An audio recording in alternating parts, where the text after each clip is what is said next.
আমি খুব বিষাদের সঙ্গে লক্ষ্য করেছি পরকীয়া এবং পরকীয়া সংক্রান্ত জটিলতায় সুন্দর সুন্দর পরিবারগুলো তছনছ হয়ে যাচ্ছে।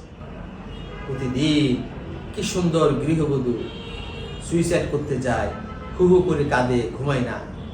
কি কারণে? স্বামীর মোবাইলে এমন কিছু সে দেখে ফেলেছে, নিজের চোখে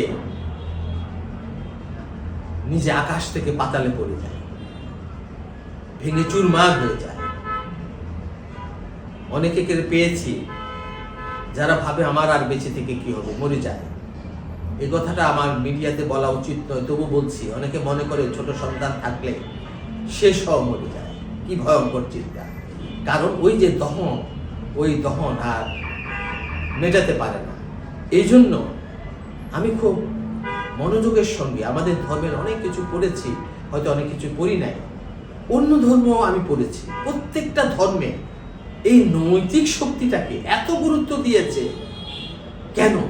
মানুষের কল্যাণের জন্য, মানুষের শান্তির জন্য, শান্তিময় পরিবেশের জন্য। প্রত্যেকটি ধর্ম মোরাল শক্তিটাকে, নৈতিক শক্তিটাকে গুরুত্ব দিয়েছে। কিন্তু আমরা সেই নৈতিক শক্তিকে ডিঙিয়ে ফেলছি, পরক্রিয়া করছি। এবং স্বামী কিংবা স্ত্রী, শুধু যে স্বামীরা পরক্রিয়া করে তা নয়, স্ত্রীরাও করে। সেই সব স্ত্রীরা করে যারা স্বামীদের দ্বারা বঞ্চিত হয়েছে, বঞ্চিত হচ্ছে, অথবা আশেপাশে পুরুষ দ্বারা প্রলুব্ধ হয়েছে।